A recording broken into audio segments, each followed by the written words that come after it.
네, 어제 이제 아이센스가 목표치를 터치했습니다. 그래서 잠깐 한번 보면 어제 이제 고가 돌파에 성공을 했어요. 그래서 10.8% 목표치 터치를 했는데요. 뭐 아이센스는 이제 어제 갔기 때문에 오늘은 다른 종목 리뷰를 좀 가도록 하고, 아이센스는 고가 돌파한 다음에 오늘 쉬는데 더 갈 겁니다. 실적이 굉장히 단단한 종목이라서 지금 장에 아마 이런 종목들은 지수가 흔들려도 꾸준히 좀 갈 수 있지 않겠나 이렇게 보겠고요. 그 외에 이제 포트 종목 중에서 OCI 한번 보겠습니다. OCI가 한 일주일 정도 쉬고 나서 오늘 드디어 직전 고점 돌파에 나서고 있는 그런 모습이에요. 이게 여기에 돌파가 되면 당연히 간단하게 한 15만 원 정도 전후까지는 가지 않겠나 이렇게 생각하고, 이 종목은 뭐 지수와 그렇게 연관이 되는 종목이 아니고, 또 미국의 인페이스 에너지라고 있는데요. 소위 그쪽의 태양광 관련 종목들의 움직임이 굉장히 좋아요. 그래서 이번에 인플레 방지법이라고 하는 내용이 사실상 신재생 에너지를 육성하는 그런 방안이기 때문에 관련해서 내년에도 이런 정책은 계속될 거고, 또 10월, 11월이 되면은 이제 예산을 편성하는 그런 시간들이 될 거라서 우리도 이런 트렌드에 맞춰서 아마 관련 종목들의 상승이 이어지지 않겠나 이렇게 보면서 추가 상승 기대되고요. 또 태양광 관련 종목 중에 하나인 현대일렉트릭 오늘 신고가 경신하면서 깔끔하게 고가 넘기고 가고 있죠. 추가적인 상승 기대되기 때문에 2차 목표치까지 계속 홀딩해 가도록 하겠습니다. 그리고 어제 여러분께 편입을 했던 종목 한미글로벌이 좀 쉬고 있지만은 어쨌든 뭐 이 자리에서 통과가 되면 오늘도 지금 건설이나 이런 섹터들에 대한 관심들이 좀 더 많아지기 때문에 추가적인 상승을 보이면서 정고점 정도까지는 무난하게 가지 않을까 이렇게 말씀드리도록 하겠습니다. 자, 그러면 오늘은 편입할 종목은 뭐 지수가 좀 많이 어제 올라왔고, 또 오늘도 좀 많이 강한 그런 상황이긴 하지만, 사실 그 인플레이션이 좀 멈췄다라는 것만으로 만든 랠리가 좀 과하다라는 그런 느낌이고요. 뭐 9.1%나 8.5%나 사실 이 미국이 생각하고 있는 기본적인 FRB의 목표 물가가 2% 정도 전후라고 이렇게 봤을 때는 어쨌든 제가 판단할 때는 좀 과한 그런 랠리다 이렇게 보고요. 그런 면에서 볼 때 어쨌든 지금부터는 다시 방어주 쪽에 관심을 두거나 개별 종목 쪽으로 접근하자 이렇게 말씀드리고 있고, 지금 뭐 말씀드린 동안 신성이엔지가 이제 1차 목표치를 터치하고 있는 그런 모습인데요. OCI를 따라서 이것도 지금 정고점 넘어가고 있는 그런 상태예요. 이 넘으면 재밌는 것은 여기가 윗꼬리가 길게 달린 자리를 양선으로 이렇게 종가로 넘어가게 되면은 결국은 이 종목 다음 목표치가 중요해지게 되겠죠. 그러면 다음 목표치는 여기 빨간 선 지나는 자리가 있습니다. 3,100원 정도니까요. 여러분 앞으로도 한 4,500원 정도 저는 좀 먹을 수 있는 그런 자리니까 여기까지 보셨으면 좋겠다 이렇게 말씀을 드리도록 하겠습니다. 자, 그러면 오늘 이제 지수가 좀 과하게 올라오고 또 이 물가가 조금 멈췄다라는 걸로 오른다면 세상에 주가가 상승하지 못할 요인이 하나도 없다 이런 생각이에요. 그래서 그런 면에서 좀 이제는 방어주로 가겠다, 고금리 수혜주로 가겠습니다. 자, 종목은 33,250원 현재 기록하고 있고요. 종목의 이름은 바로 현대 해상입니다.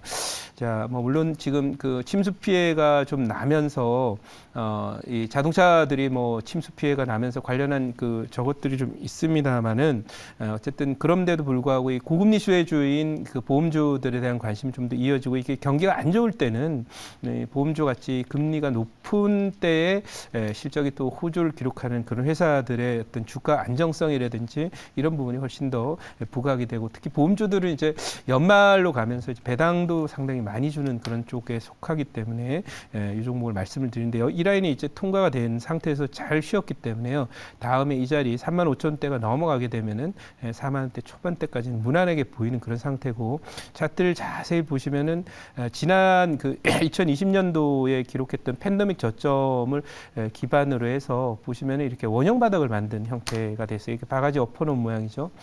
바가지를 세우는 모양이죠. 그래서 이게 끝나서 원형 바닥 이후에 올라오는 이런 것은 이제 트렌드가 맞는 경우는 보통 목표치가 직전 고점 정도가 되는 거라서 최소 이 정도는 보인다라는 관점에서 오늘 뭐 기술주라든지 또 여러 가지 종목들 순환하면서 급등하는 섹터들도 있지만 이제 좀 많이 지수가 왔기 때문에 멈춰지게 되면 순환매를 기록하고, 또 우리의 본질적인 어떤 경제 환경에 속하는 고물가와 고금리와 저성장이라고 하는 그런 구조 속에서의 수혜주를 찾다가 그러다 보니까 오늘 금리 인상 수혜주를 갖고 왔다 이렇게 말씀을 드려보도록 하고요.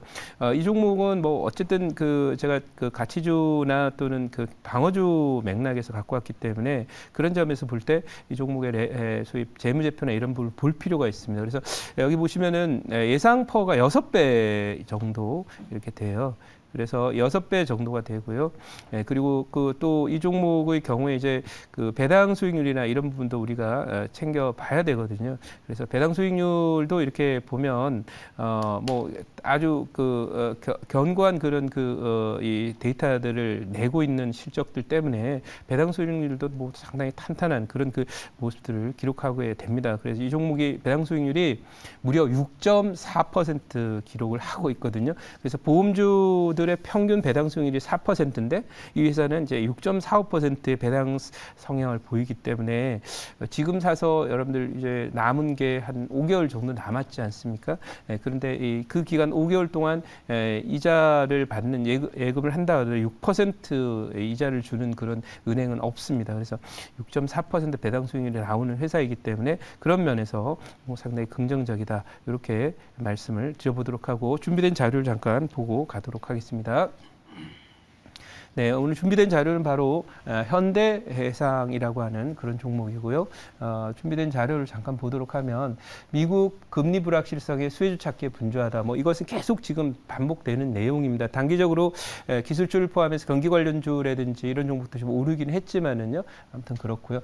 이 보험주를 사야 한다라고 하는 그런 얘기를 또 올려놓고 있는데 어쨌든 이럴 정도로 시장이 고금리와 경기 둔화 또 고물가의 또 수혜주는 계속해서 관심을 두는 거예요. 왜 물가가 이제 자소주춤하긴 했지만은 이런 환경이 적어도 내년 상반기까지는 갈 거다라는 그런 인식 속에서 이 방어적인 종목에 대한 어떤 그 비중은 어느 정도는 계속 유지를 하면서 계좌를 지켜야 된다 이런 관점이고요. 다음 장 한번 보도록 하겠습니다. 이 손해보험주 강세, 이물기 실적이 시장 기대치를 넘을 가능성에 매수세 몰린다 이런 내용도 있는데요. 어쨌든 이 보험주들의 경우에는 채권들을 좀 많이 갖고 있고 또 경험적으로 이자가 금리가 올라가는 기간 동안에 안정적인 실적을 낸 것으로 과거부터 데이터상으로 나와 있기 때문에 그런 점에서 보험주에 대한 얘기들이 나오고 있는 것을 이렇게 보시면 되고요. 단기적으로는 낙폭 과대주와 또 경기 관련주, 기술주 이런 쪽이 이제 금리 상승 속도가 둔화될 것이라는 기대로 단기 반응이 가파르게 나왔습니다만은 과거에도 이 기술주나 성장주 또 경기 관련주가 갈 때는 반드시 미국의 대규모 양적 완화나 금리나 또는 미국의 엄청난 속도의 경기 호조 이런 게 뒷받침이 돼야 되는데 지금 사실 그런 쪽하고는 좀 거리가 멀고 많이 빠진 것에 대한 반등이다 이렇게 보기 때문에 이런 종목에 대한 관심은 계속 유지해다 이렇게 말씀드리고 제 자료 가서 질문 받도록 하겠습니다. 네, 제가 한번 볼게요. 자, 지금 이제 현대해상을 들고 오셨는데, 네. 요즘에 그 이슈가 있었잖아요. 네네네. 이제 그 폭우가 내려서 네. 이제 그 자동차들의 피해 보상 네. 이슈로 실제로 그 한번 또 빠졌다가 네. 갑자기 또 급반등 네. 하는 모습을 좀 보여줬는데 실제로 이거는 좀 어떻게 보십니까? 뭐 사실 5,000대면 당연히 영향을 좀 입는다 이렇게 봅니다. 그런데 이제 폭우 사태가 뭐 계속된다 그러면 계속 문제가 되곤 했는데 과거에도 이제 해상이나 이제 그 자동차나 뭐 이런 문제와 관련해서 뭐 예를 들면 이 장마철이 지나가지고 뭐 그런 일들이 벌어 태풍을 얻어맞거나 하면 조금 그런 부분에 대한 우려가 있었지만 과거 보험주들이 그런 손해율이나 이런 부분에 큰 타격을 입었었던 경우는 경험적으로 그 해외 쪽에서 있었던 뭐 그런 큰 사고라든지 뭐 유조선이 뭐 어떻게 된다든지 이런 정도의 아주 큰 사고들이 아니면 경험적으로 그 미미한 수준을 견뎌서 이겨냈던 걸로 이렇게 데이터가 나와 있기 때문에 그런 점에서 그런 뉴스로 빠졌을 때 오히려 조금 저가 매수가 가능한 그런 자리가 아니냐 이렇게 평가하고 있습니다. 자, 그럼 이 종목 1차 목표치는 37,000원, 2차 목표치는 42,000원, 손절은 3만 원 대응하도록 하겠습니다.